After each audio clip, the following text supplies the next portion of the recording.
Claire Donovan stood in her daughter's empty bedroom at 6:30 a.m. on a Tuesday morning in September, exactly 1 year after Emma had driven away to start her life at the University of Michigan. The alarm had gone off with its familiar chirp, the same sound that had marked the beginning of her mornings for 15 years, but this particular Tuesday felt different in a way she couldn't have explained to anyone who hadn't walked the path she'd walked over the past 12 months. She wasn't crying.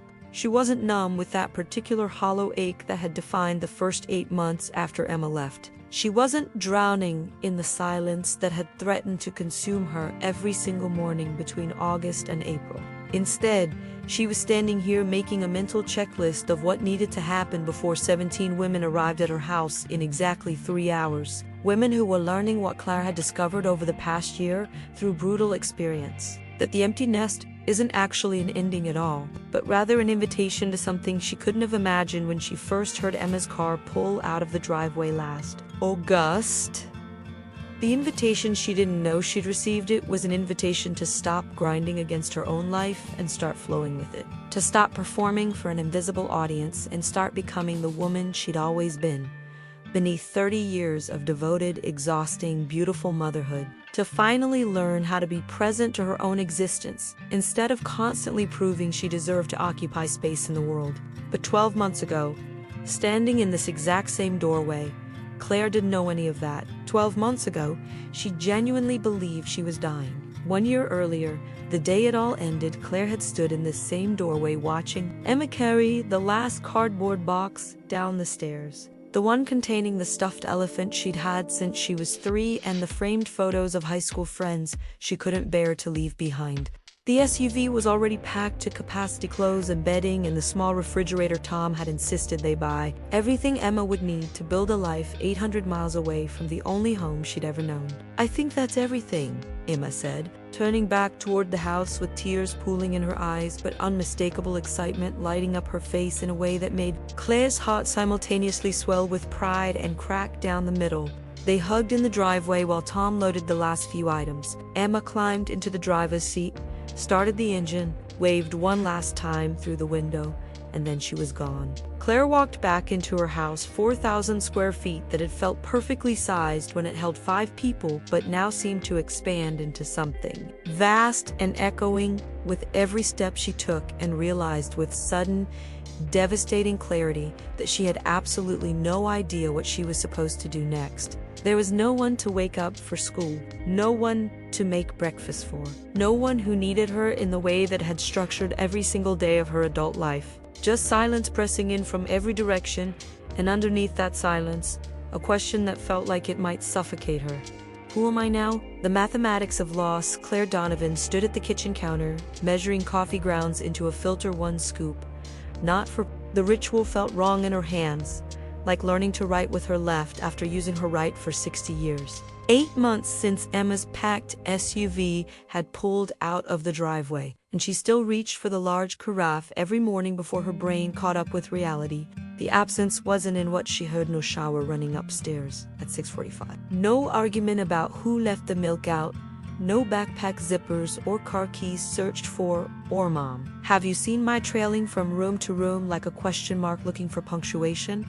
It was in what she didn't hear, just the hum of the refrigerator, the tick of the hall clock Tom's mother gave them when they bought the house 32 years ago, and the sound of one person breathing in 4,000 square feet. The ritual that revealed everything. She pressed the brew button and watched dark liquid thread into the pot, thinking about the kitchen table that could seat 8 but this morning held only her Bible, still closed from yesterday, and a placemat she'd bought at Home Goods 3 weeks ago because she'd needed something to do on a Tuesday afternoon. The coffee finished and she poured it into her favorite mug, the one that said, "World's Best Mom," that the kids had given her in 2009. Back when being the world's best mom was a full-time position with observable metrics. Lunches packed, permission slips signed, science projects completed at 11 p.m. with hot glue and poster board, and the kind of teamwork that felt like love made visible. Now what? When silence becomes a language, she carried the mug to the table and sat in her usual spot, 3 empty chairs across from her. The bench to her left where Emma used to sit doing homework while Claire cooked dinner, both of them talking about nothing and everything until Tom and the boys came home, and the kitchen filled with the beautiful chaos of ordinary life. Claire wrapped both hands around the mug, and somewhere in the silence, she heard herself swallow. "This is good," she whispered to no one. "This is what I prayed for. Independent kids, healthy kids, kids who fly." So why did her chest feel like a room someone had moved all the furniture out of? She opened her Bible to 1 Corinthians because that's where the bookmark was, eye-skimming verses she'd read 100 times. But the question arrived uninvited. What happens when the love doesn't have anywhere to go anymore? She closed the book quickly, as if shutting it might contain the question. Then looked around the kitchen as if seeing it for the first time, evidence of a life fully lived that somehow felt like evidence from a crime scene. The grocery store revelation, the death happened so quietly that Claire almost missed it. She was at Kroger, reaching for yogurt, the kind Emma liked, strawberry banana, before she remembered Emma wasn't coming home this weekend or next weekend or the one after that. "Excuse me," a woman said, trying to get past her cart, and Claire stepped aside, watching the woman smile with that reflexive kindness strangers exchange in grocery aisles. "Thanks. You shopping for the week?" The woman's question opened something in Claire, and she heard herself say, "Just me and my husband now. Our youngest just started grad school, University of Michigan. Full scholarship." The woman nodded politely. "That's wonderful." But her eyes had already moved past Claire, scanning for her own items, her own list, her own life that had nothing to do with a 60-year-old woman standing in the dairy aisle announcing credentials no one had asked for. The inventory of lost identities, that's when it hit her. She'd just introduced herself as someone's mother to a stranger who didn't care. Not because the stranger was rude, but because mother of 3 successful adults wasn't an identity, it was a resume for a job that had already been filled and vacated. She finished shopping on autopilot and at the register. While the cashier made small talk about the weather, Claire was running an internal inventory. Who was she without the role? Not Claire Donovan, pediatric nurse. She'd left that 28 years ago when Jake was born. Planning to go back when the kids were older, then Michael came, then Emma, and suddenly going back meant starting over, recertifying, learning new systems, being the oldest person in the room, asking questions everyone else already knew the answers to. Not Claire Donovan, artist she'd loved painting in college, watercolors, mostly seascapes and still lifes that her professor said showed promise. But art required time and space and a self-permission she'd traded in for soccer schedules and orthodontist appointments and being the mom who always brought homemade brownies to the bake sale. The question nobody was asking, not Claire Donovan. Friend, most of her friendships were built on the infrastructure of motherhood. Women she'd met through PTA and church nursery duty and standing on sidelines watching their kids play sports. Neither of them fully understood. And when the kids grew up, the scaffolding came down and it turned out they'd been co-workers, not companions. She loaded groceries into a trunk, returned the cart, sat in the driver's seat of her Subaru, and stared at the steering wheel. 60 years old, 3 grown children who loved her and called her once a week and didn't need her daily anymore. A husband who was patient and kind and still attracted to her, but who had his own work, his own hobbies, his own life that ran parallel to hers without requiring constant intersection of faith. She'd practiced faithfully for 4 decades and absolutely no idea what she was supposed to do with the next 20, 30, maybe 40 years. The Bible said she was fearfully and wonderfully made, a daughter of the King, more than a conqueror. But sitting in a grocery store parking lot with a trunk full of food for 2, she felt like a supporting character in someone else's story who'd just learned her scenes had been cut. The performance of Gratitude Thursday night prayer group met in Diane Henderson's living room, same circle of 8 women, same positions on the same couches, same opening question. What are we thankful for this week? Claire sat with her hands folded in her lap, listening to Diane thank God for her new granddaughter. Susan praised him for her husband's clean cancer scan. Jennifer celebrated promotion at work. Around the circle they went, cataloging blessings like receipts, to be filed in heaven's accounting system. And then Diane turned to Claire with genuine warmth. How about you? How's the empty nest treating you? What came out of Claire's mouth was, I'm grateful the kids are thriving. But what stayed inside was, I feel like I'm disappearing. Susan leaned forward. You must be loving the freedom. Tom told my husband, you two are planning a trip to Savannah. Just the two of you. That's so romantic. When encouragement becomes accusation, Jennifer jumped in before Claire could respond. See? This is your time now, Claire. You gave them everything. Now it's your turn. Sleep in. Travel. Take that painting class you always talked about. Enjoy. The women nodded in agreement, their faces bright with the kind of encouragement that was meant to heal but somehow made the wound ache worse. And Claire felt something twist in her chest. They weren't raunchy, should be grateful, should be celebrating. Her children were healthy, educated, walking with God, making good choices. Wasn't that what she'd prayed for every single night for 3 decades? So why did gratitude feel like a mask she was forcing over grief? You okay? Diane asked, tilting her head the way people do when they've already decided on the answer they want to hear, and Claire said quickly, of course. Just tired. Long week. The prayer she couldn't pray, but inside, a different conversation was happening. What's wrong with you? You have everything. A good husband? Healthy kids? Nice home. Women would kill for what you have. Stop being so selfish. Stop being so ungrateful.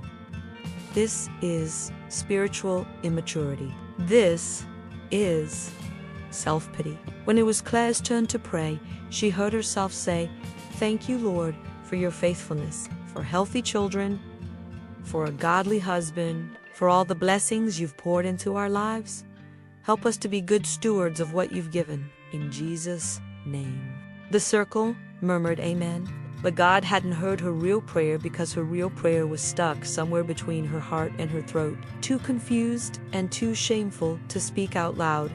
Why does doing everything right feel so wrong? Why does the life I built feel like a house I don't recognize anymore? Why am I so lost when I should be so found? After prayer group ended, Claire drove home in silence, and by the time she slipped into bed beside Tom, one thought kept circling. What did it say about her faith that she couldn't find contentment in a 4-bedroom house in suburban Indianapolis with a 401k and good health insurance when Paul had learned contentment in prison? The rhythm of emptiness. She woke at 6:13 a.m. Not because she wanted to, but because her body had been trained for 30 years to wake at 6:30. And muscle memory doesn't care that the job has ended. Claire lay still for a moment, listening to Tom's breathing beside her, steady, the rhythm of a man who slept well because his purpose hadn't evaporated overnight. She slipped out of bed and downstairs to the kitchen where she didn't turn on all the lights anymore. Just the small one over the sink, enough to see by, not enough to illuminate how empty the room felt. Coffee, Bible, kitchen table. The same routine she'd had for years, except now it wasn't preparation for the day ahead but the day itself. A day in the life of disappearing. She opened to Psalms and read 3 chapters because that's what the reading plan said to do. But the words felt like they were written in a language she used to speak fluently and now could only half remember. At 7:30, Tom came downstairs, already dressed for the office, scrolling through emails on his phone. Morning, he said, kissing the top of her head. Sleep, okay? Fine. You have plans today. Plans. The question used to have 100 answers. But now she said, probably clean out the guest room. Maybe Costco? And Tom nodded, already half listening, his mind transitioning into architect mode. He kissed her again and was gone, and the silence rushed back in like water, filling a space. The terrible ordinariness of loss. She sat at the table for another 20 minutes, not reading or praying, just sitting, then showered and dressed in jeans and a sweater from top, applied makeup the way she'd been doing since 1985, and looked in the mirror at a woman who looked exactly like she was supposed to look at 60, put together, pleasant, invisible. She drove to Costco because that's what she'd said she would do, bought toilet paper and paper towels and a rotisserie chicken she'd eat from for 3 days. And at checkout, the cashier, who couldn't have been more than 25, scanned her items with blank efficiency. "How's your day going?" Claire asked, because she'd been raised to be polite, and the girl glanced up, surprised. "Fine. You?" "Good. Thank you." The entire interaction lasted 12 seconds. By evening, after Bible study planning and reheated chicken and 2 episodes of a show she'd already seen, Claire got into bed and Tom texted that dinner was running long, and she turned off the light thinking, this was her life, now faithful, functional, hollow, a woman doing everything right and feeling absolutely nothing, invisible even to herself. Motion is anesthesia. Claire said yes to everything, and by mid-November, her calendar looked like it had when the kids were young, except instead of soccer practice and piano lessons and parent-teacher conferences, it was committee meetings and service projects and volunteer shifts that filled the white space where her life used to be. Monday, women's Bible study planning at 9 a.m. Tuesday, food pantry, 1 to 4 p.m. Wednesday, prayer group, 7 p.m. Thursday, church bulletin assembly. Days on. Friday, hospital auxiliary meeting, 2 p.m. Saturday, whatever needed doing. Sunday, 2 services, coffee hour, evening prayer. Tom noticed her running herself ragged and said one night, "You're allowed to rest, Claire." But she didn't have an answer when he asked when, because rest meant sitting still, and sitting still meant thinking, and thinking meant feeling, and feeling meant confronting the fact that all this activity wasn't actually filling anything. It was just making noise loud enough to drown out the silence. The midnight revelation the week before Thanksgiving, Claire reorganized every closet in the house, starting with the hall closet, where she pulled everything out, sorted by category, bought matching bins from Target, labeled them with her label maker, even though the mittens hadn't been touched in 5 years because her children were adults, now who lived in places where they bought their own winter gear. She moved to the linen closet, then the kitchen cabinets, pulling out every dish and glass and serving platter she'd collected over 30 years, wiping them down, reorganizing them into systems of efficiency that would save her maybe 45 seconds when she needed a bowl. Tom found her at midnight on a Tuesday sitting on the kitchen floor surrounded by Tupperware containers and lids, trying to match them into pairs. "Claire," he said, crouching down beside her. The kitchen was fine. It wasn't organized. It was organized enough. She stared at a medium-sized rectangle she'd used to pack Jake's lunches in elementary school, thinking about how many sandwiches, how many apple slices, how many notes, saying "love you, have a great day," and whispered, "I don't know what to do with myself." "Tom?" The question behind the busyness. He sat down fully, back against the cabinet, and she told him what she'd been too afraid to say out loud. "I don't know how to just be. What if I take away the tasks and the schedules and the usefulness, and there's just nothing?" Tom pulled her close and said, "There's you. That's not nothing." But sitting on the kitchen floor at midnight, Claire wasn't sure she believed him because she'd been mom for so long, she'd forgotten what Claire even meant. By December, she'd volunteered for so many things she needed a spreadsheet to track them all. And one Thursday afternoon, driving home from the 3rd meeting of the week, she realized she couldn't remember what any of them had been about. She'd sat in rooms, smiled, nodded, contributed when asked, but couldn't recall a single decision made or a single word that mattered. Her phone buzzed with a text from Diane asking if she could take a nursery shift, and Claire's thumbs hovered over the keyboard before typing, of course. Happy to help, wondering when helping everyone else had become the only way she knew how to avoid helping herself. The 2 a.m. epiphany. The word came to her at 2 a.m. on a random Wednesday in January while she lay awake. Too tired to sleep, but too wired to rest.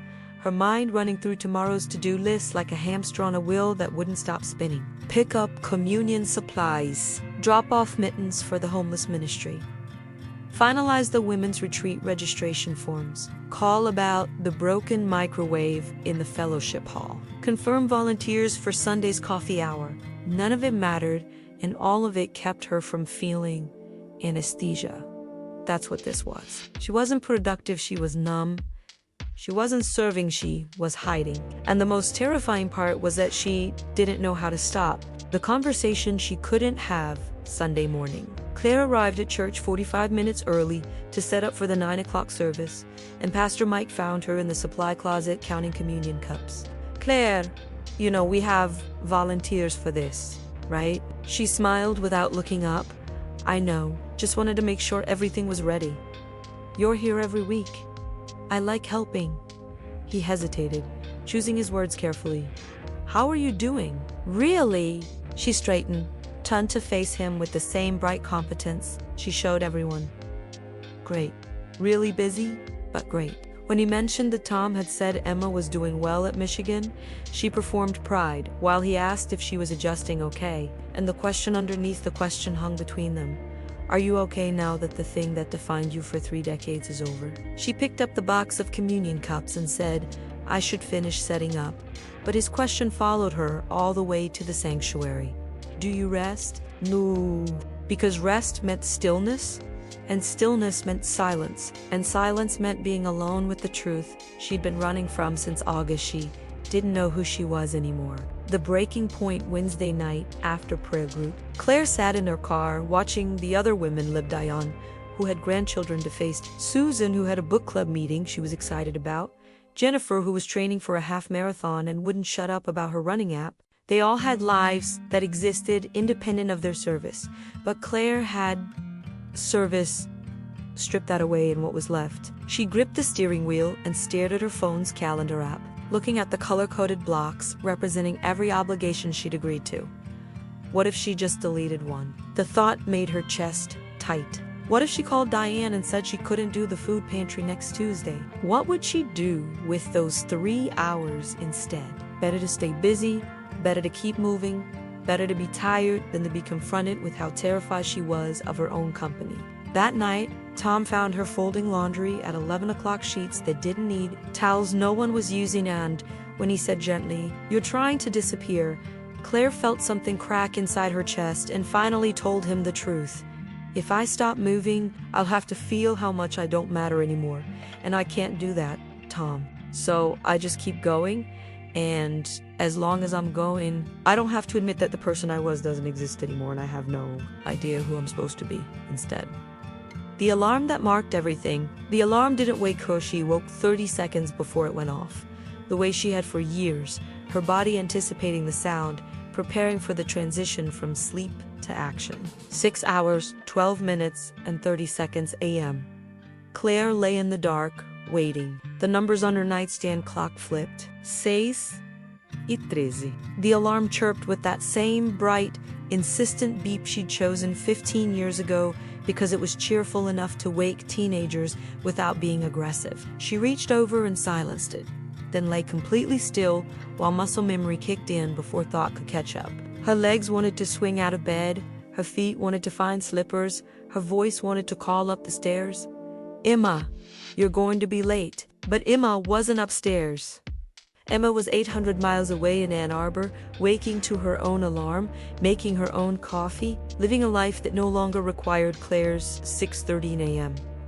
Still, the alarm went off because Claire hadn't turned it off in 8 months. The phantom routine. She got out of bed and walked down the hallway past Jake's old room, now a guest room with a bed no one slept in, past Michael's room, which Tom had converted into a home office, past Emma's room, which Claire still couldn't bring herself to change, down the stairs into the kitchen where the house was silent in the way only empty houses are silent, not peaceful quiet, but the dense absence of sound that comes when there's no one to make noise for. She made coffee, opened her Bible to wherever the ribbon was, sat at the table, and stared at the clock on the microwave. 6:27 a.m. At 6:27, she used to be packing lunchy turkey sandwich for Emma with no mustard, string cheese, apple slices, granola bar, a routine so automatic she could do it half asleep. Now her hands just held a coffee mug. When time becomes a wound, the worst part wasn't the silence, but the speed. 6:30 used to mark the beginning of controlled chaos. 30 minutes to get everyone fed and dressed and out the door. Backpacks checked and permission slips signed and last-minute questions answered while searching for car keys. It was a race against the clock, and Claire had been good at it. Now 6:13 arrived and nothing happened. Time didn't speed up, it slowed down, stretched out like taffy until 7 a.m. Felt like it was 3 hours away instead of 47 minutes.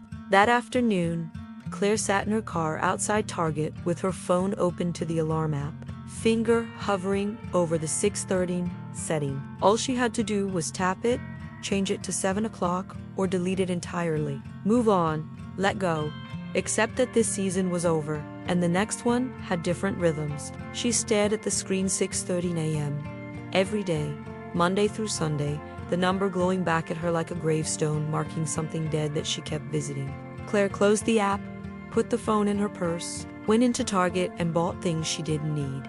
And that night before bed, she made sure the alarm was still set, because as long as the alarm kept going off, some part of her could still pretend that waking up at that exact moment meant something, even if it didn't, even if it never would again. The moment of breaking it happened on a Tuesday in the laundry room. Claire was folding towels, 8 bath towels she'd washed even though only 2 had been used. The rest just sitting in the linen closet, gathering that particular smell that clean things get when no one touches them for too long. So she'd pulled them all out, washed them, dried them, and now she was folding them with the same precision she'd used for 30 years. Edges aligned perfectly, thirds folded exactly right, creating those neat rectangles that stacked beautifully. Towel after towel after towel.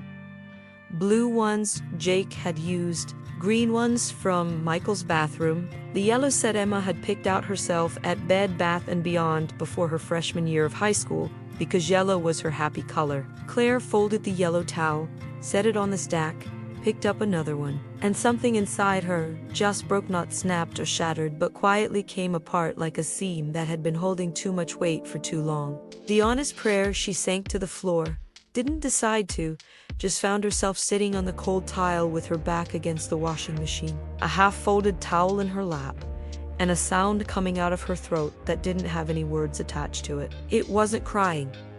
It was deeper than that. The kind of noise a body makes when it finally admits what the mind has been denying. She tried to pray, opened her mouth to form words. Asterisk, dear Lord, thank you for asterisk, but nothing came. She tried again. Asterisk, Father God, I just want to asterisk, and the words dissolved before they could form. Because what was she supposed to say?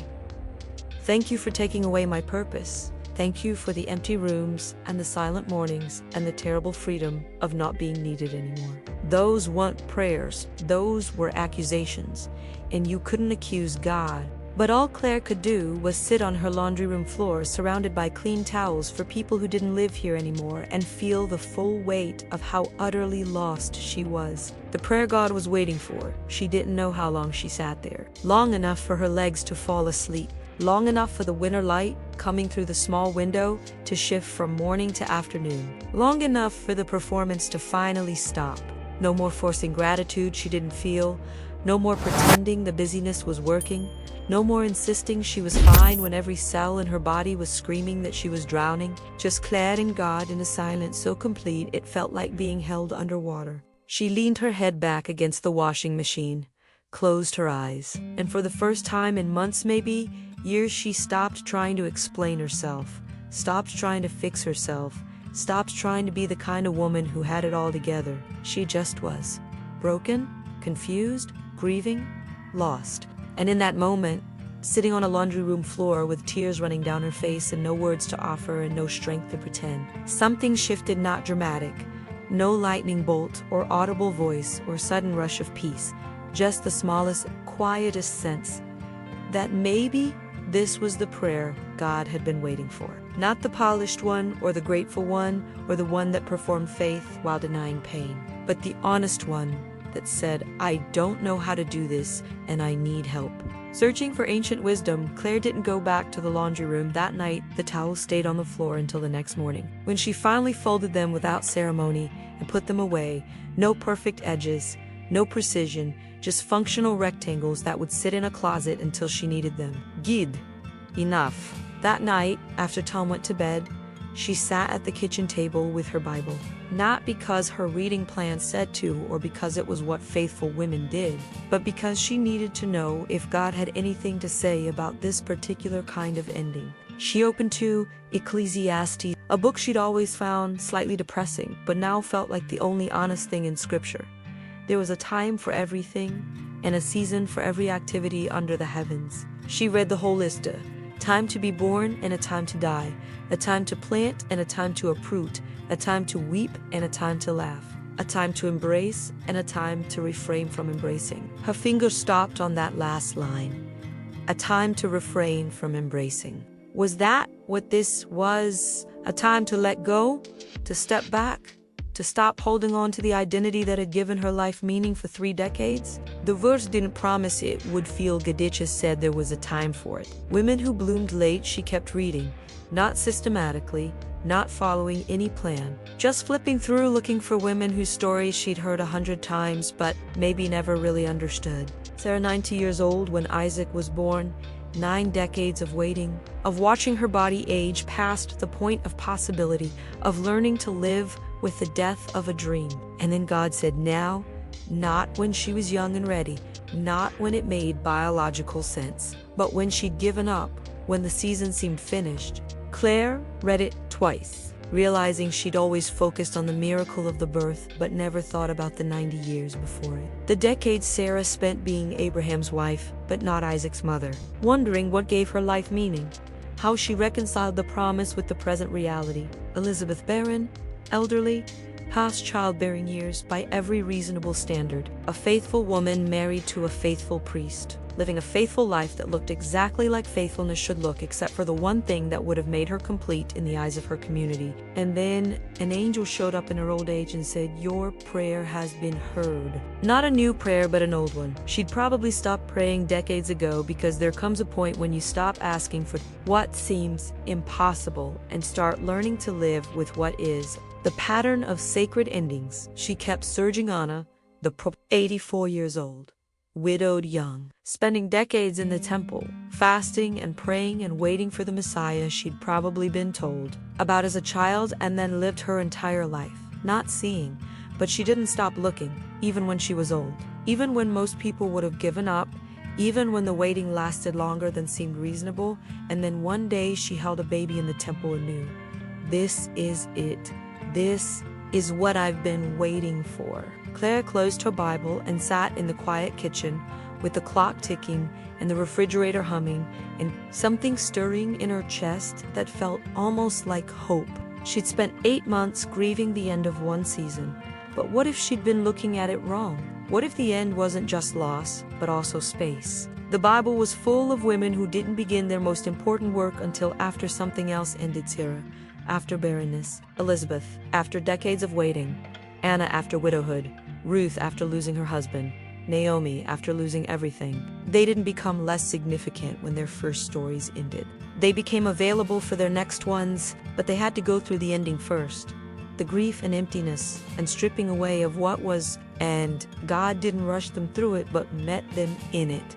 And then when the time was right, not when they decided it should be, He said, now, here's what comes next. The first note, the email, came on Thursday morning with the subject line, volunteer coordinator needed for V. And Claire opened it, read through the responsibilities and time commitment and organizational skills required, her cursor hovering over the reply button. For 8 months, this would have been I'd love to help.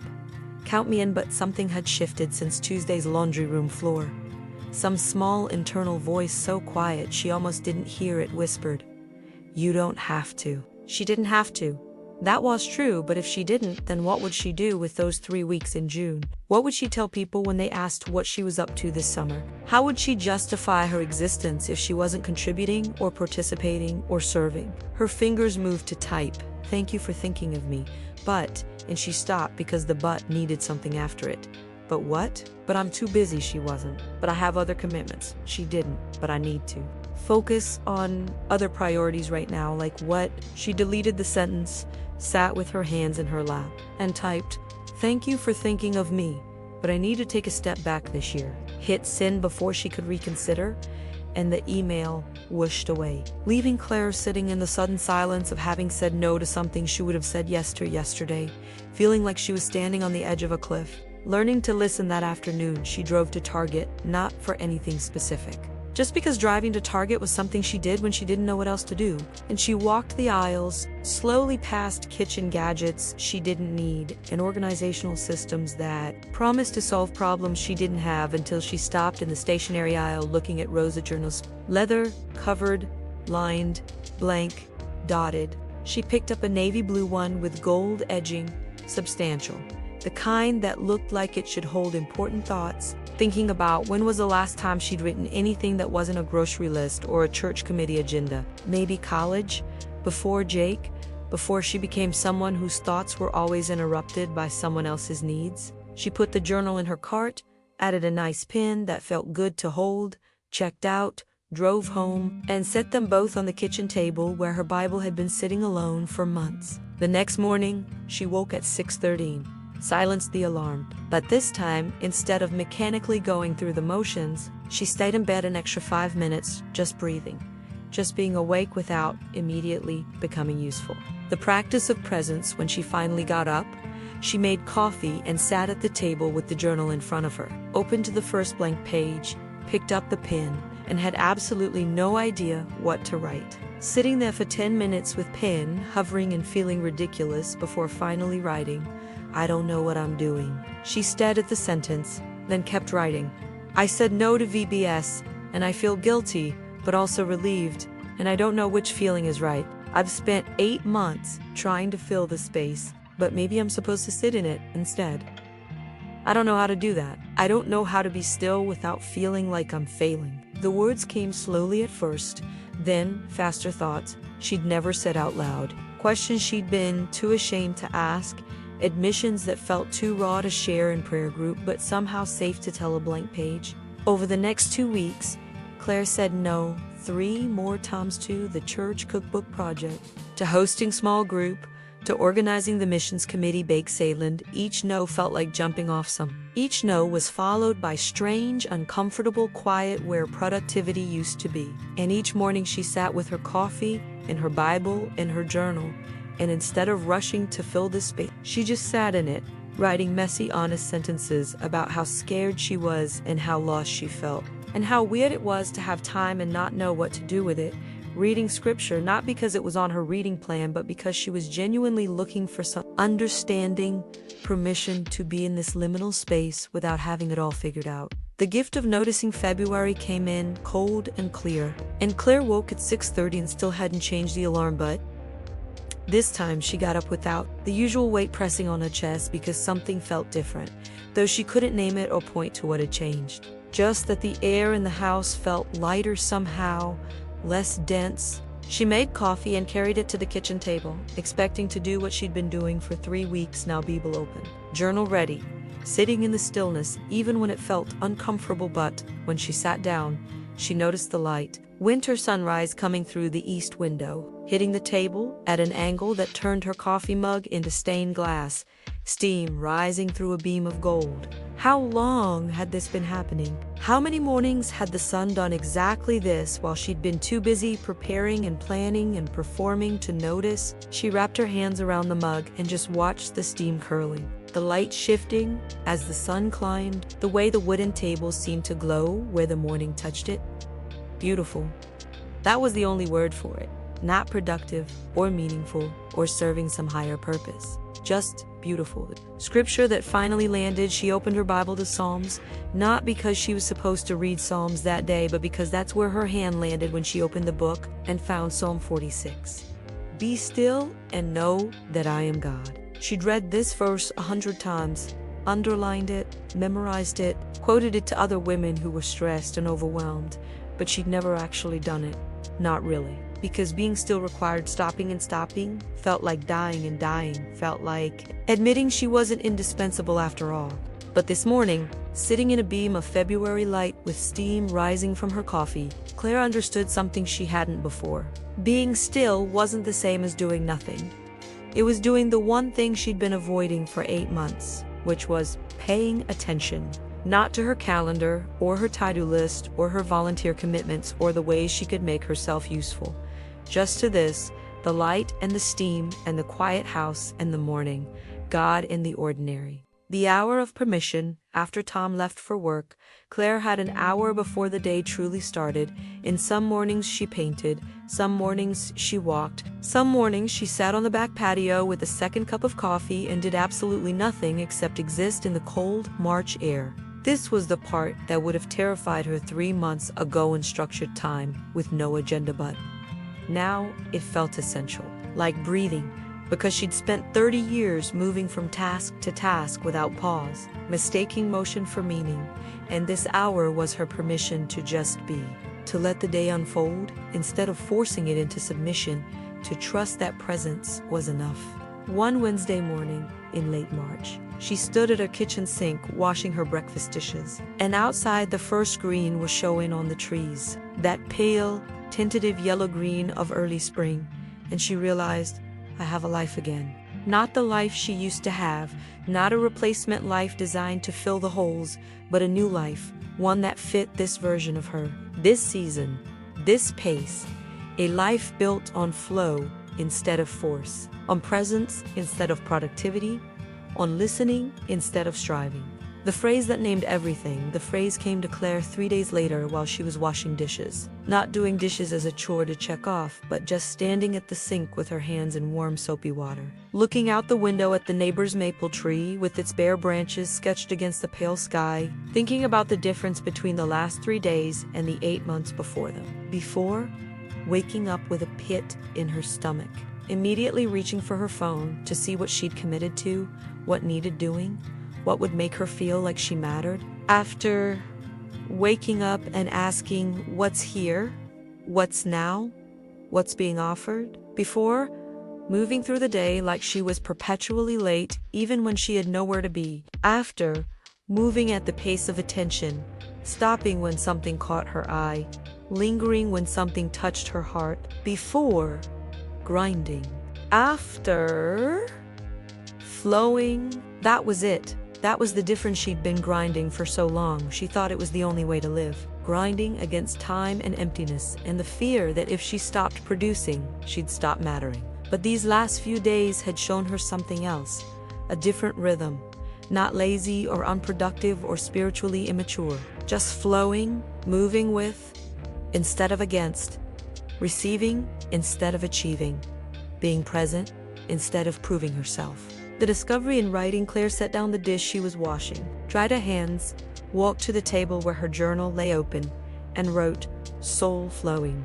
She stared at the words, feeling like she'd been given vocabulary for something she'd been experiencing but couldn't name. Her soul had been grinding, forcing itself through days, pushing against reality, striving to manufacture meaning, but now it was learning to flow, to move with the current of whatever this season actually was instead of fighting to make it into the season she thought it should be. She kept writing, the thoughts coming faster.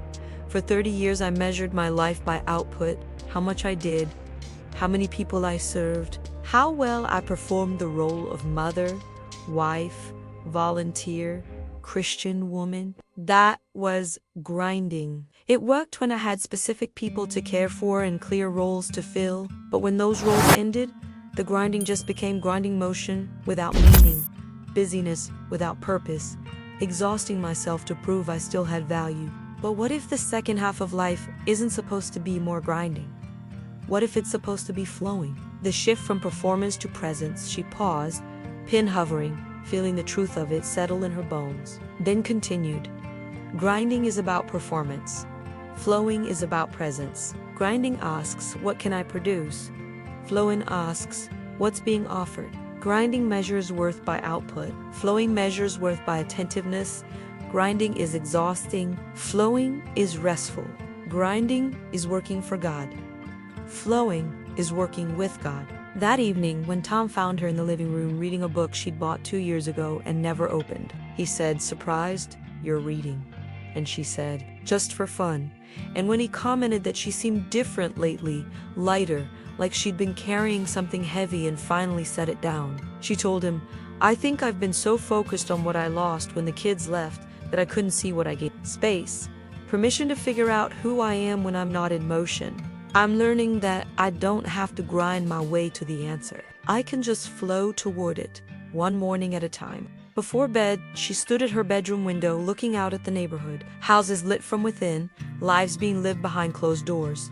Other women her age may be wrestling with the same questions, and she knew this. The first half of life had been about building and achieving and producing and proving, and that was good and necessary. But the second half couldn't be more of the same because grinding works when you're young and strong and can sustain it. But at 60, at this stage, at this season. Grinding would kill her not literally, but spiritually, emotionally, soulfully, and the second half required something different. Not less discipline, but different discipline. Not less faith, but different faith.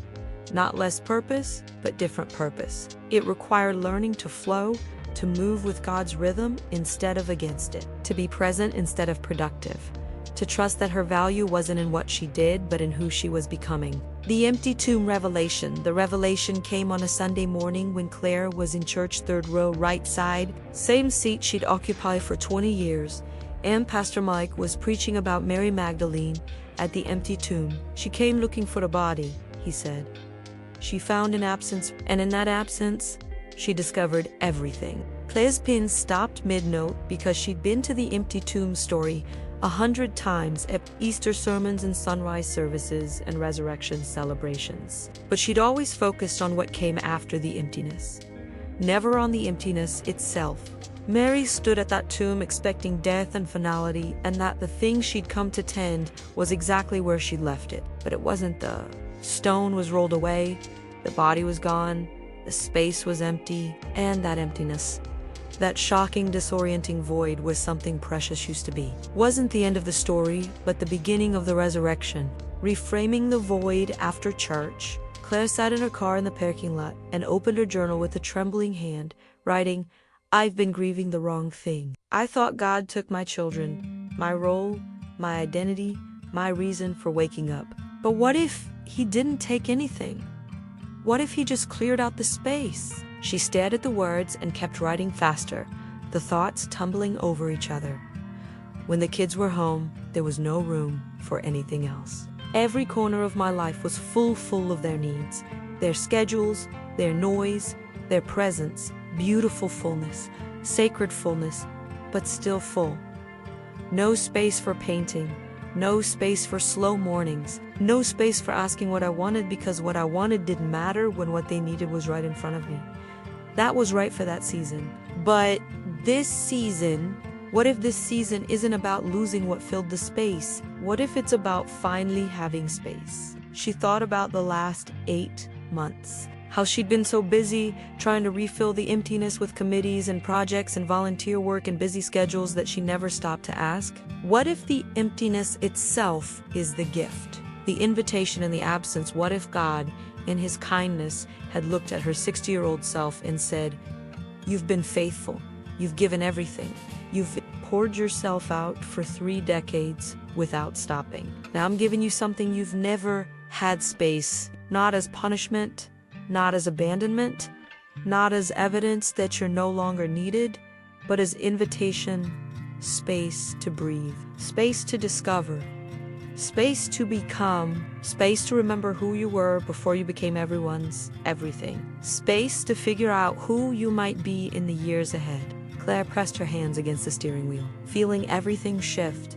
Because if the emptiness was punishment, she was a victim. If the emptiness was abandonment, she was forgotten. If the emptiness was evidence of God taking something away, then she had every right to grieve and be bitter and rage against the unfairness of being left with nothing after giving everything. But if the emptiness was actually space, sacred, intentional, generous space, then she wasn't a victim.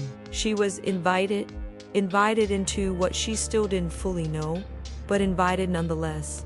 That afternoon, she walked through her house, room by room, standing in Jake's old bedroom and Michael's space in Emma's doorway, looking at beds no one slept in and desks no one studied at. And she saw something different. Not tombs, not memorials, but space. Actual physical undeniable space, room for something new, and the emptiness itself wasn't death but possibility. The return of laughter. It started with laughter. Hail laughter. Not polite chuckles at someone else's joke or the performed amusement she'd mastered at church functions, but actual from-the-belly laughter that surprised her so much she had to sit down. She was watching a show Tom had recommended, some British comedy about a bookshop, and something about the timing and the absurdity and the perfectly delivered line hit her exactly right, and she laughed, loud and unguarded, tears streaming down her face, going on for a full minute and leaving her gasping for breath. Tom looked up from his laptop. "What's so funny?" And she said, I don't even know. It just hit me, right? But later, after Tom had gone to bed and she was turning off lights, Claire realized what had actually happened. That was the first time in months, maybe years. She'd laughed without measuring it, without thinking about whether it was too loud or appropriate or becoming of a 60-year-old woman who was supposed to have it together. She'd just laughed because something was funny, and it felt like finding a part of herself she'd forgotten existed. Discovering the body again 2 days later, she discovered walking. Not exercise walking, which she'd been doing for years, speed walking through the neighborhood with earbuds and treating it like another task to check off. But something different. She went out with no destination, no fitness tracker, no podcast playing, just walked down streets she'd driven past 1,000 times but never actually seen. Through the park 3 blocks from her house that she'd taken the kids to when they were small, but hadn't visited in years. The afternoon was cold but clear, the kind of February day where the sun feels warm even though the air isn't. And Claire noticed things. A house painted teal when had that happened. It used to be gray. A garden still showing winter, kale, purple, and frost-touched, and somehow beautiful in its stubborn growing. A golden retriever watching her from a window with his tail wagging slowly like he recognized something in her even though they'd never met. She walked for an hour, came home with cold cheeks and tired legs and something light buzzing in her chest, and when Tom asked, "Where'd you go?" she said, "Just around. I don't think I've actually looked at this neighborhood in 20 years. And then quietly, "I think I found my body again."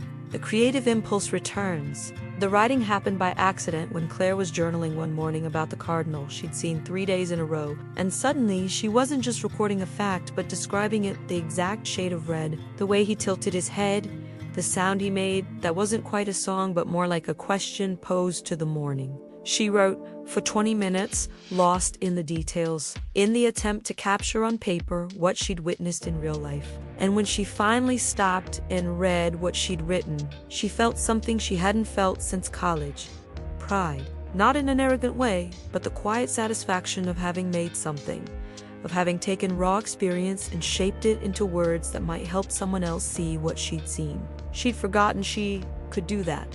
Forgotten she liked doing that. That weekend, she did something she hadn't done in decades. She baked bread, not because anyone needed bread or because she was hosting or serving or fulfilling some domestic obligation, but just because she wanted to put her hands in dough. She found a recipe online, measured flour and water and yeast, mixed and kneaded, and let it rise while she read in the living room. And when she pulled the loaf from the oven golden and perfect, she felt ridiculously pleased. Tom broke off a piece still warm. "This is really good," and she said, "I know. I forgot I knew how to do this." Standing in her kitchen with flour on her hands, realizing she'd spent 30 years making quick dinners between activities, efficient meals that could be eaten fast and cleaned up faster. Cooking had been functional, not creative. But now she remembered.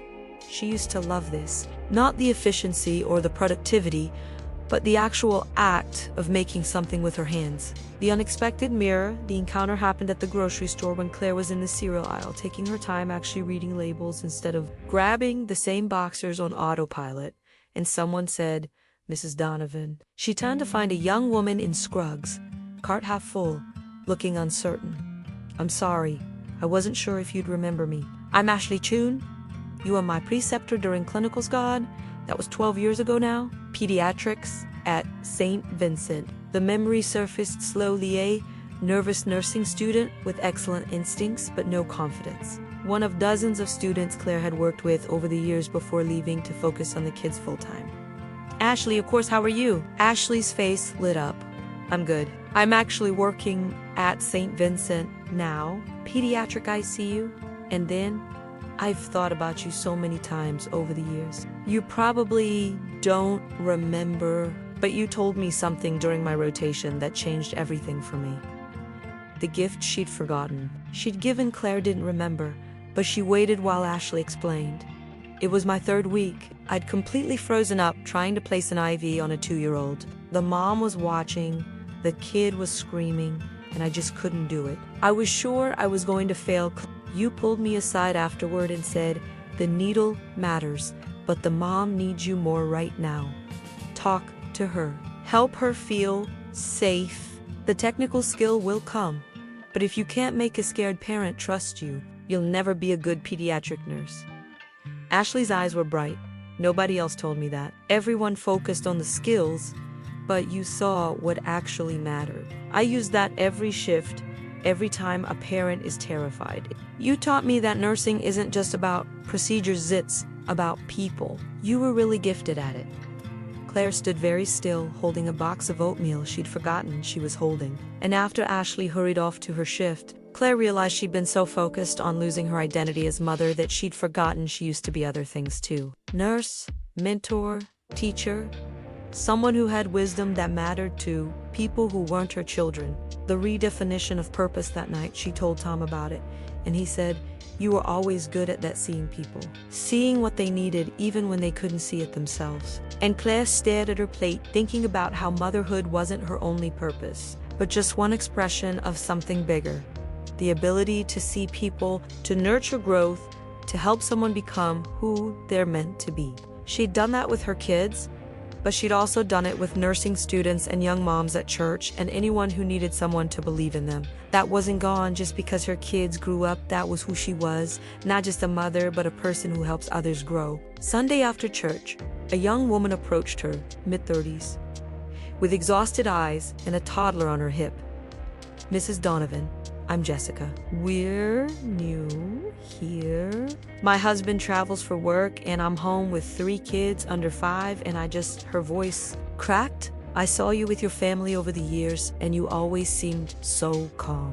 How did you do it?" Old Claire would have given platitudes and quoted scripture, but new Claire said, "Can we sit for a minute?" And for 20 minutes they talked about impossible standards and loneliness, and the way mothering small children feels like being both essential and invisible at the same time. And Claire didn't have solutions, but she had understanding.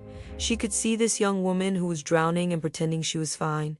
And after Jessica left, Claire sat with her coffee, realizing she'd just been exactly who she used to be, not a mother to that woman, but someone who understood, someone who could see the struggle and name it, and offer the kind of witness that makes people feel less alone. And that was purpose, not motherhood, just seeing people and helping them grow. The transformation of 6:30. It happened on a Tuesday in early March when Claire woke 30 seconds before the alarm, the way she always did, but this time, instead of dread pooling in her stomach, she felt something else. Anticipation. The clock flipped to 6:13 a.m. The alarm chirped. She reached over and silenced it. But she didn't lie there performing the phantom routine of a life that no longer existed. She got up because she wanted to, because the morning had become hers again. Not a daily reminder of loss, but an invitation to begin again, to be present, to receive whatever this day wanted to offer. 3 months ago, 6:13 a.m. had been the time she woke up to mourn. The time that marked the beginning of another day of pretending she was fine and drowning in the terrible silence of rooms that used to need her. Something had shifted.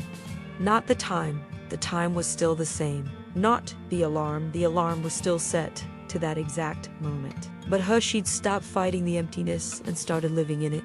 Stopped grinding against the season and started flowing with it. Stopped trying to refill what God had emptied and started asking what He might want to grow in the space. The practice becomes the life she went through. Her morning rhythm: 5 minutes in bed, breathing and acknowledging the day. Downstairs to the kitchen, still dark and quiet. Coffee made with intention while she did gentle stretching in the living room. 5 minutes of yoga to wake her body. Not exercise for exercise's sake, but just her body saying good morning to itself. Then at the kitchen table with coffee and Bible and journal, the holy trinity of her new morning. She started with scripture, not because her reading plan said to, but because she was hungry for it. Reading slowly to actually hear it. Letting words land and truth settle. Sometimes reading 3 chapters, and sometimes 3 verses, and sometimes getting stuck on a single line for 10 minutes. Be still and know His mercies are new every morning. Come to me, all who are weary. After scripture came gratitude. 3 things minimum, sometimes 5 or 7 or 10. Small, ordinary things she would have overlooked completely in her grinding season, but now she wrote them down.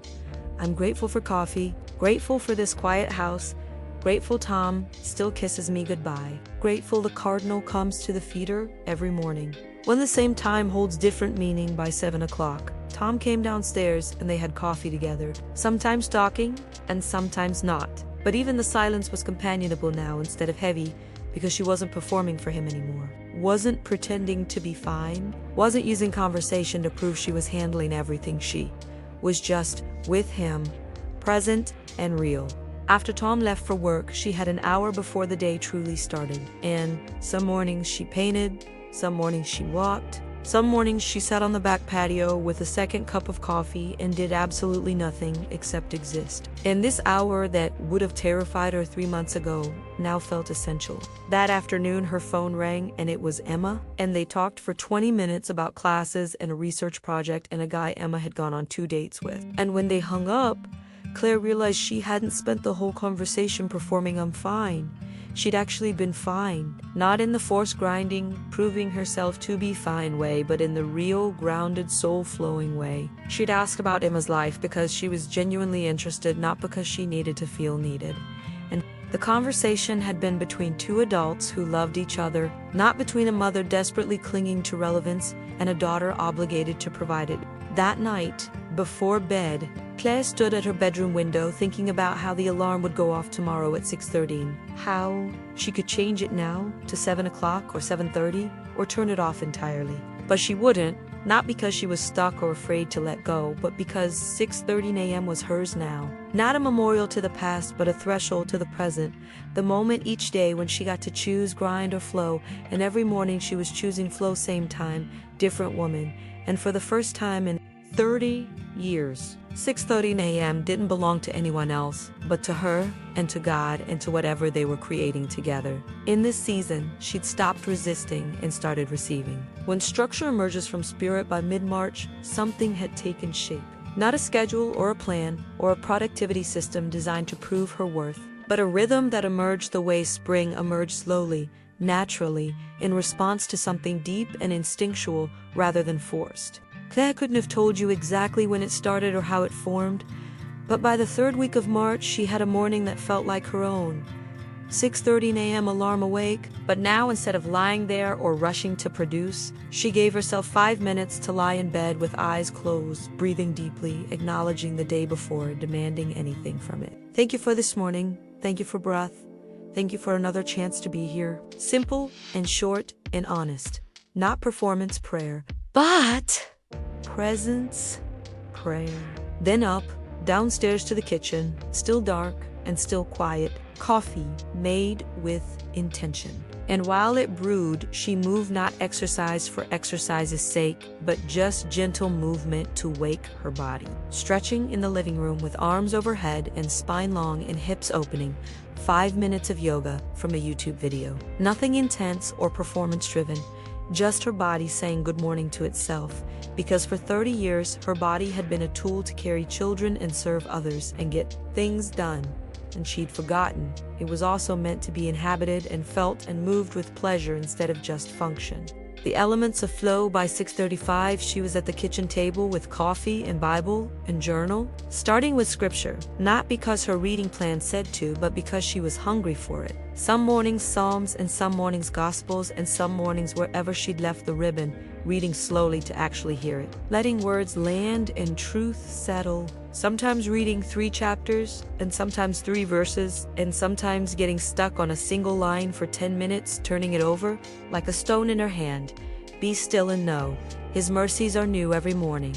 Come to me all who are weary. After scripture came gratitude, which had started almost by accident 3 weeks ago when she wrote, I'm grateful for coffee, and then kept going. And now she wrote down 3 things, minimum.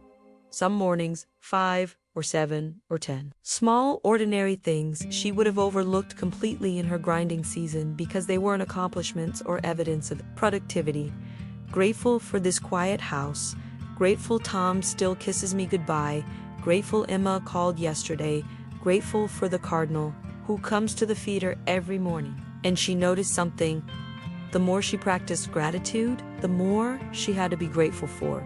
Not because her circumstances changed, but because she was finally paying attention. The life that fit this season, the rest of her day had structure too, but it was different now. Tuesday afternoons at the shelter for volunteer orientation and mentoring Maria, who'd left an abusive relationship. Wednesday mornings painting, not to become good at it or to produce anything worth showing. Just to put color on paper and remember, she had hands that could create. Thursday evenings with book club, Rachel and 2 other women they'd pulled together, all navigating this strange season where everything they'd built was still standing but somehow felt different. Friday mornings, walking long walks through the neighborhood with no destination or fitness tracker, just noticing what the season was doing to the trees and gardens. Activities, structure, commitments, but not grinding, because the critical difference was this: she was doing things because they fed her, not because they proved her. She was showing up to give, not to earn. She was participating in life, not performing it. One Wednesday morning in late March, Claire stood at her kitchen sink washing breakfast dishes while outside the first green showed on the trees. That pale, tentative yellow-green of early spring. And she realized, I have a life again. Not the life she used to have or a replacement life designed to fill the holes, but a new life. One that fit this version of her in this season, in this pace. A life built on flow instead of force, on presence instead of productivity, on listening instead of striving. And she had a rhythm now, not a rigid schedule that made her feel trapped or chaos that made her feel lost, but a rhythm of morning stillness and scripture and gratitude and movement. Connection with Tom, creativity and community and service and rest. All of it woven together not by will or discipline or grinding determination, but by spirit, by paying attention to what fed her soul instead of what impressed others, by asking each morning what wants to happen today, instead of what do I need to accomplish. The conversation she couldn't ignore. The coffee shop was crowded for a Tuesday morning when Claire arrived at 9:30 with her journal and a book, planning to spend an hour reading before her afternoon shift at the shelter. And that's when she heard it. 2 tables over, 3 women, all clearly around her age, talking in voices that weren't quite quiet enough. I just don't understand what I'm supposed to do with myself, one of them said. David keeps saying I should be happy. You've got freedom now. Like freedom is what I wanted. I wanted to be needed. Claire's hand stopped mid-turn of the page. Another woman responded. Mine says the same thing. He retired last year and has 17 hobbies. Golf, woodworking, pickleball. God help me, pickleball. And I'm supposed to, what? Take up needlepoint.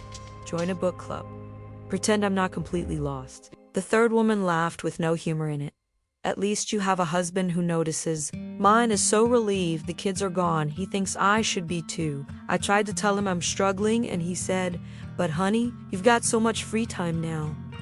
Like, that was the problem. Like I needed more time to sit in an empty house wondering who I am. The formation of community. Claire set down her book, looked over at them 3 women, coffee cups, similar exhaustion in their eyes, living the same story she'd been living for 9 months, and before she could talk herself out of it, she walked to their table.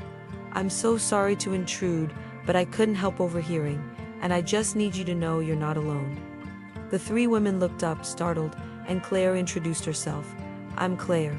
I've been where you are. Still am some days. My youngest left for grad school 9 months ago, and I spent the first 8 months thinking I was losing my mind. The first woman, short, gray hair, kind eyes, gestured to an empty chair. Sit, please. And for the next 2 hours, they talked. Linda, 3 grown sons, retired teacher who didn't know what to do with a Tuesday morning. Patricia, 50, 2 daughters, both married and living in different states, who'd made Thanksgiving dinner last year and realized that was it. That was the thing she'd been doing for 30 years. Making meals they ate in 20 minutes. Denise, 63, 4 children, widowed 3 years ago, empty nest combined with grief in a way that had left her completely untethered, on 8 committees and at church 5 days a week. Coming home every night to an empty house, wondering what the point was. When strangers become sisters, Claire told them her story, the laundry room breakdown, the discovery of 6:30 as a gift instead of a wound, The slow emergence of a new rhythm, the realization that God hadn't taken her purpose but made space for something different. And she told them about soul flowing not as a concept she'd mastered but as something she was learning. The shift from grinding against her life to moving with it, from forcing meaning to listening for it. I'm still figuring it out, but I know this. I spent 8 months trying to fill the empty space, and the healing didn't start until I stopped trying and just sat in it. Linda leaned forward. But what do you do with all the time? With all the space? And Claire said, different things each day. I paint, I walk, I journal, I volunteer at a women's shelter. But the what matters less than the how. I ask what wants to happen instead of what I should make happen. I pay attention instead of performing. I let the day unfold instead of forcing it into submission. It sounds simple, but it's the hardest thing I've ever done because our whole lives we've been taught that our value is in our productivity. And learning that presence is enough, that being is enough, that's terrifying. They sat in that coffee shop until noon, talking and listening and crying a little and laughing more than expected. For women who'd been strangers 2 hours ago, now bound by the common experience of having built their entire identities on a foundation that shifted when their children grew up, and when they finally stood to leave, Linda said, "Can we do this again?" And Patricia added, "Please, I haven't felt this understood in years." They exchanged numbers, made plans, and by April, there were 8 of them. By May 12th, all women over 50 navigating the strange season of emptiness and shifting identities. And one morning in late May, Denise arrived laughing because her daughter had asked what she was doing up so early on a Tuesday, and she'd said, "I'm meeting my sisters." And her daughter said, "I didn't know you had sisters." And Denise said, "I do now." And the table went quiet before Linda said, "That's exactly what this is. Sisterhood." The invitation to come home. It was Linda who suggested it on a Tuesday morning in late May, when 8 of them were crowded around 2 tables pushed together at the coffee shop, talking over each other in the way women do when they're finally comfortable enough to stop performing. I love this. But I keep thinking, what if we had more space? What if we could spread out? Maybe someone's house? The table went quiet because everyone was thinking the same thing. Not mine. Too messy. Too small. Too much work. Too vulnerable. And Claire heard herself say, "We could meet at my place." Every head turned. And when Patricia asked, "Really?" Claire hadn't planned to offer. The words had just appeared like they'd been waiting for permission to be spoken. "Yeah, we have space. The kids' rooms are empty. The house is..." She stopped and started again. "The house is too big for just me and Tom. But maybe it's the right size for this. Making room for life." Again the following Tuesday. Claire woke at 5:30 instead of 6:30 because she told herself she needed extra time to prepare. But really, she was nervous about inviting 11 women into her home, into the space that had felt like a mausoleum for 9 months, into rooms that held so much history she'd barely been able to enter them. What if it was too hard? What if seeing other women in Emma's room made everything hurt again? What if opening her home felt like final proof that her children really weren't coming back? She made coffee, said her morning prayer, then walked upstairs to the rooms she'd been avoiding, starting with Emma's room, where she stood in the doorway with her hand on the frame before walking in, and instead of sitting on the bed crying, which is what she would have done 2 months ago, she started moving, opened the curtains to let lights in, straightened the quilt, set out the folding chairs Tom had brought up from the basement, transforming Emma's room from a museum into a space, not erasing Emma but making room for others. When a house becomes a gathering place, by 9:15 women started arriving with baskets of muffins and bouquets of tulips, coming through the front door, calling out greetings and kicking off shoes and gravitating toward the kitchen where coffee was brewing. And Claire stood watching them move through her space, feeling something in her chest loosen because they weren't treating her home like it was holy or fragile, but like it was theirs too. They started in the living room with coffee and muffins, but after an hour, the space felt too contained. So Susan asked, "Can we spread out?" And Claire said, "Guest rooms are upstairs. Use whatever space you need," watching them scatter Linda and Karen to the dining room table. Susan and Patricia claiming Jake's old room. Denise and 2 others settling in Emma's space. And Claire stood in the hallway, listening to voices and laughter floating from rooms that had been silent for 9 months, thinking. The house was full again, not with her children, but with her sisters. and it felt right. By June, they'd settled into a rhythm of 9:32 noon weekly with an open door. And some women came every week, while some came once a month, and some came once and never again, but told a friend who needed it more. And Claire stopped trying to control it. She just made coffee and opened her home and let whatever wanted to happen some weeks. They talked for 3 hours. Some weeks they sat in comfortable silence, reading or writing or just being. Some weeks someone brought food and it turned into a feast. But every week, the house that had felt too empty 9 months ago filled with voices and laughter and the particular intimacy of women who'd stopped pretending and started becoming. In late June, when Emma called and asked about the Tuesday morning gathering, Claire said, 15 showed up today, and Emma was quiet before saying, "I'm glad, Mom. I'm glad the house isn't empty." And after they hung up, Claire stood in her kitchen thinking, the house was never empty. She'd just been looking for the wrong kind of fullness. And the emptiness hadn't ended her story, but just made room for more people to enter it. Not replacement, but expansion. The birthday that revealed everything. Claire's 61st birthday came on a Thursday in July, and she woke at 6:30 into Tom's hand on her shoulder and coffee already brewing downstairs. "Happy birthday." "How does 61 feel?" he asked, and she considered before answering. "Lighter than 60.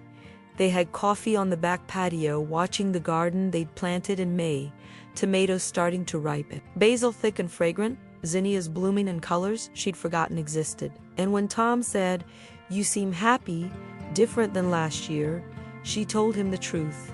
"I stopped waiting to be happy and started noticing I already was." Last year, her 60th birthday had been heavy.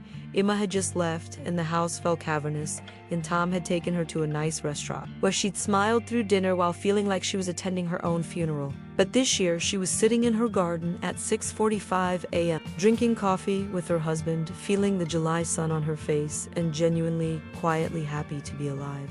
Joy is roots, not fireworks. The word joy had always confused Claire, because in church people talked about it like it was a spiritual obligation. The joy of the Lord is your strength. Rejoice always. And she'd tried for decades to generate joy through right thinking and proper gratitude and positive mindset. But forced joy wasn't really joy at all, it was performance. And performance was just grinding in spiritual clothing. Real joy, Claire was discovering, didn't feel the way she'd expected.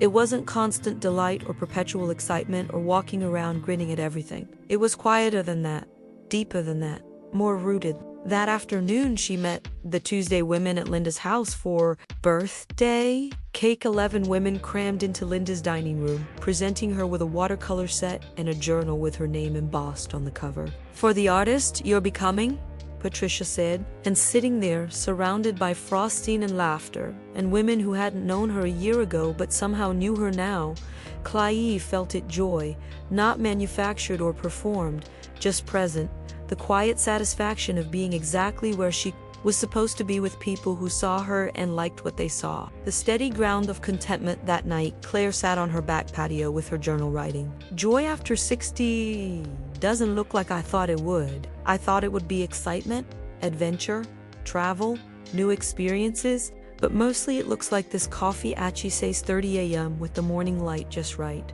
Painting for an hour on Wednesday with no goal except color. Tuesday gatherings where we laugh about things that aren't even funny but feel funny because we're together. Tom reaching for my hand while we watch TV, fresh tomatoes from my own garden. Going to bed not exhausted from proving myself but tired from actually living.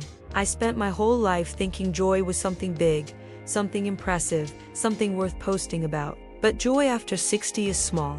And it's better for being small, because small joy is sustainable. Big joy burns out and requires constant fuel and can't survive ordinary Tuesdays. But small joy, the quiet kind, that's what carries you through." The next morning, she woke to an email from Emma with the subject line, "Happy birthday, Mom." A long, thoughtful message about noticing changes in their phone calls over the past few months. How Claire seemed more present. How she actually had things happening in her life worth sharing, instead of just asking about Emma's life. "You seem happier, Mom. Not in that trying, too hard way, just peaceful.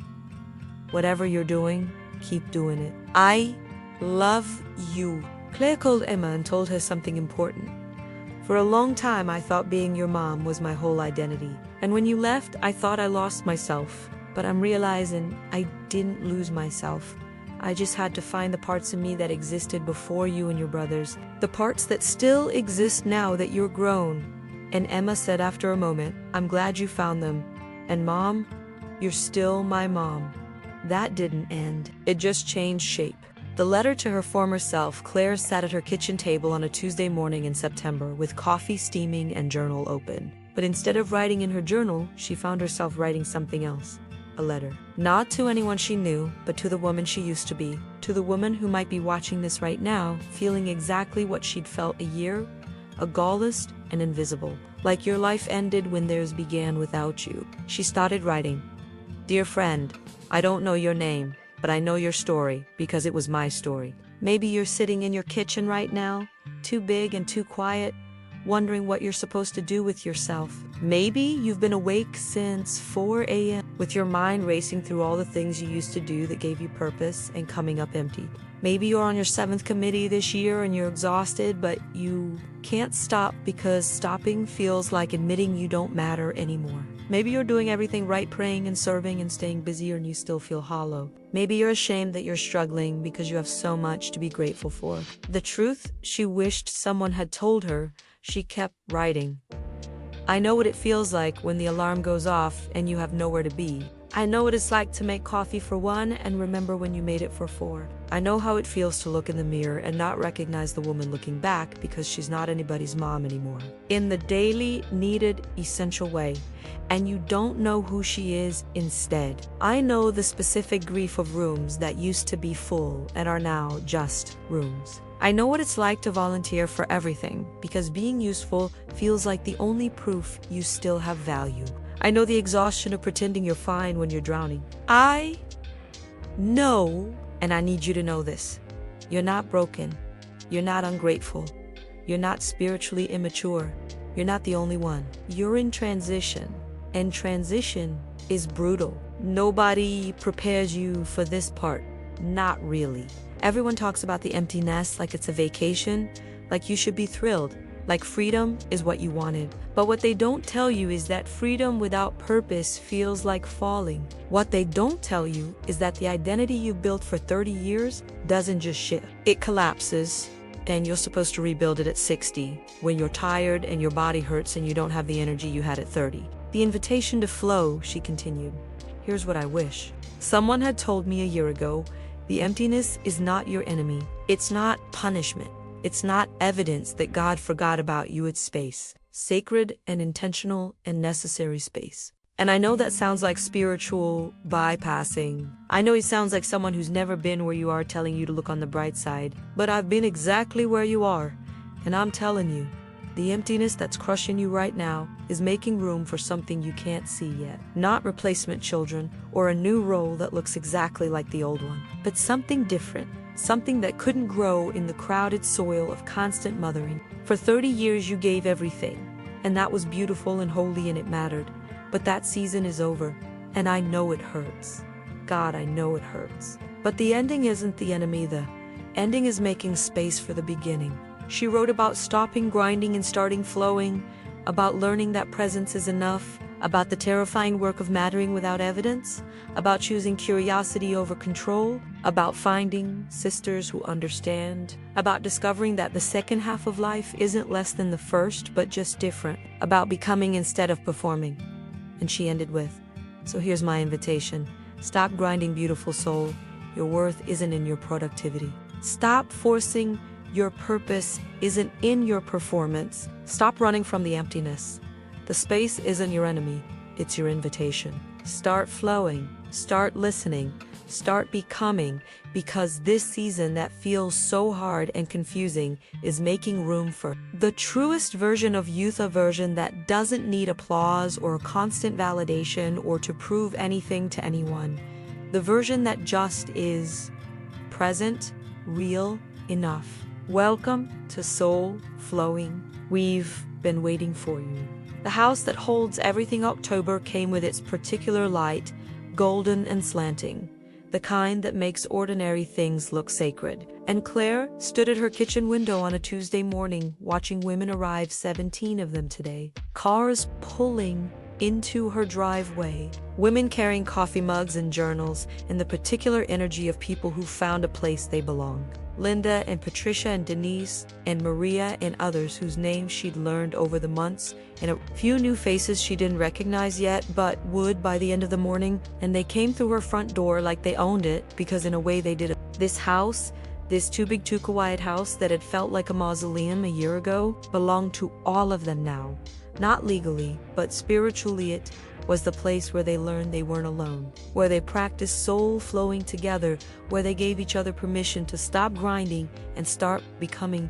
Claire made her way downstairs and found the kitchen already full with coffee brewing and pastries on the counter, and conversation flowing as easily as if they'd been meeting here for decades instead of months. And she poured coffee and leaned against the counter just watching, thinking, these women, these beautiful, brave, still becoming women, had saved her life.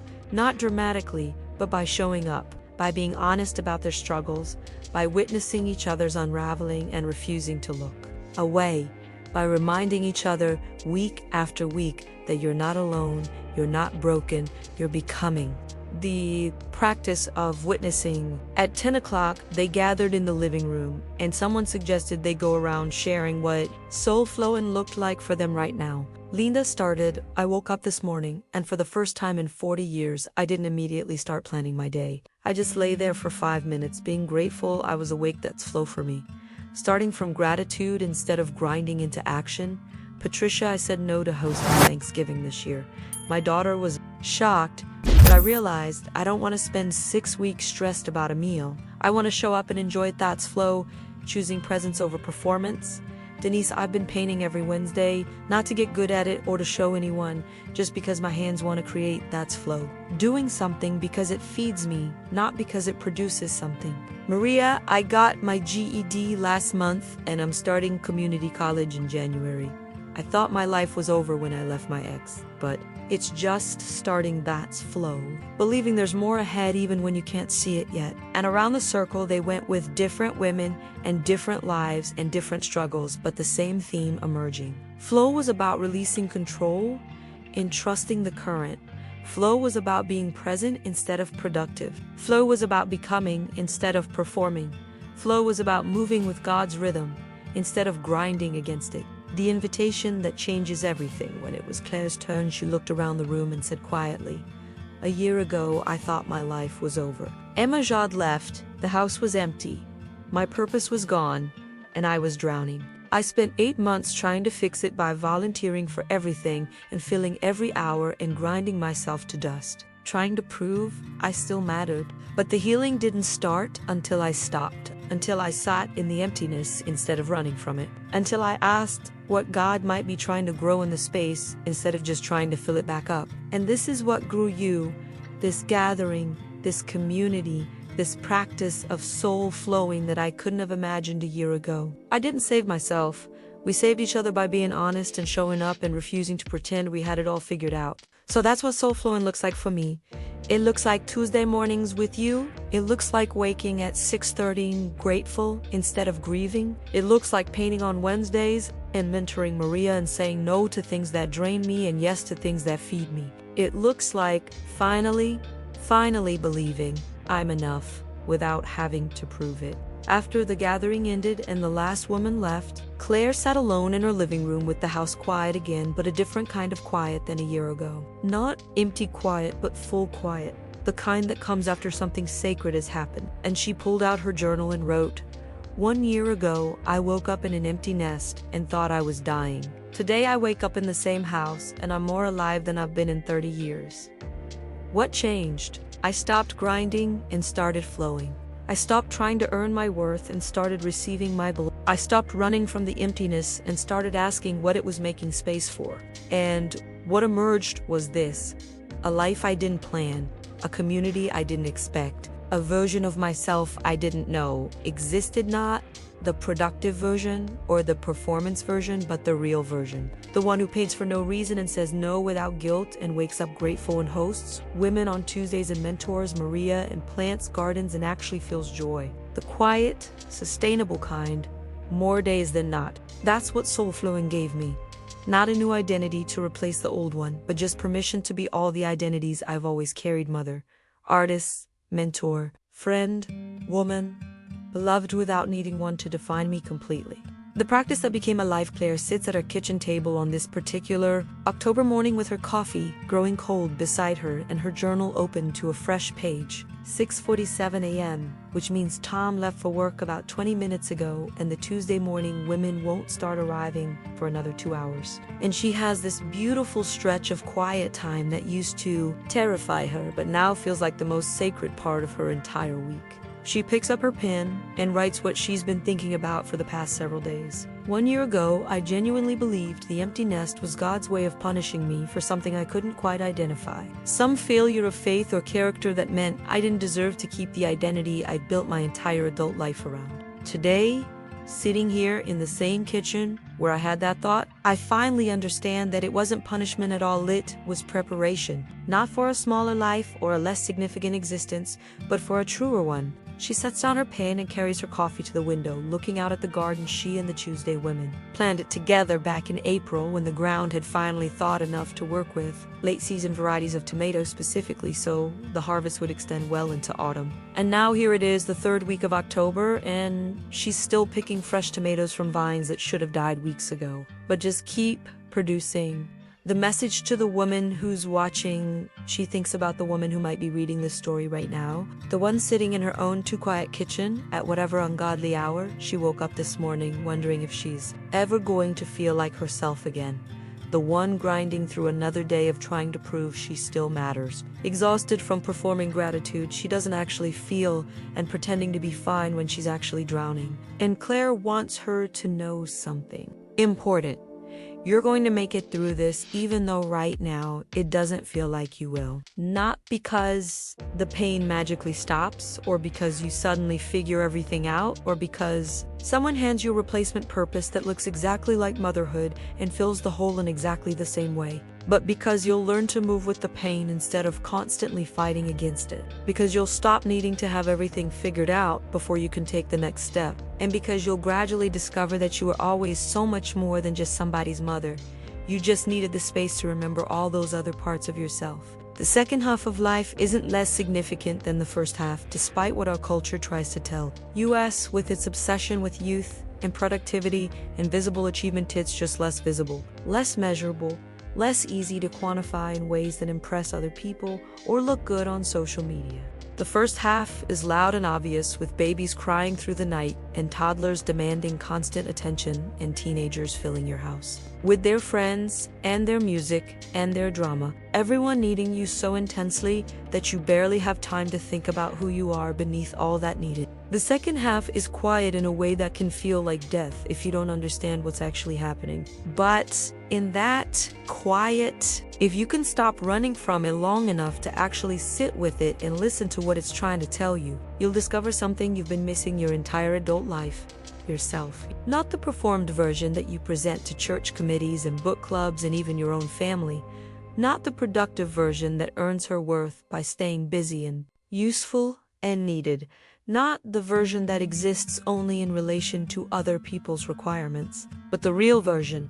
The one who exists whether or not anyone needs her at this particular moment. The one who matters whether or not she's actively producing something impressive. The one who is beloved simply because she is, not because of what she does. That's who you're becoming in this season, even though the becoming feels more like dying most days. The invitation home.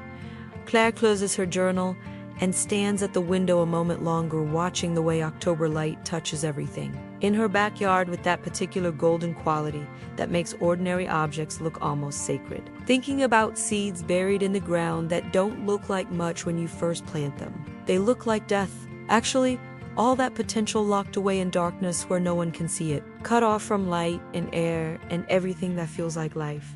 But they're not dead at all, despite appearances. They're just waiting for the right conditions. And the waiting is actually the most important part of the entire process, because the emptiness isn't absence, it's pregnancy. The darkness isn't death, it's gestation. The grief isn't ending. It's the labor pain that comes right before something new is born. You're not dead either, friend, even though it feels like you might be. You're just waiting. And the waiting is the growing.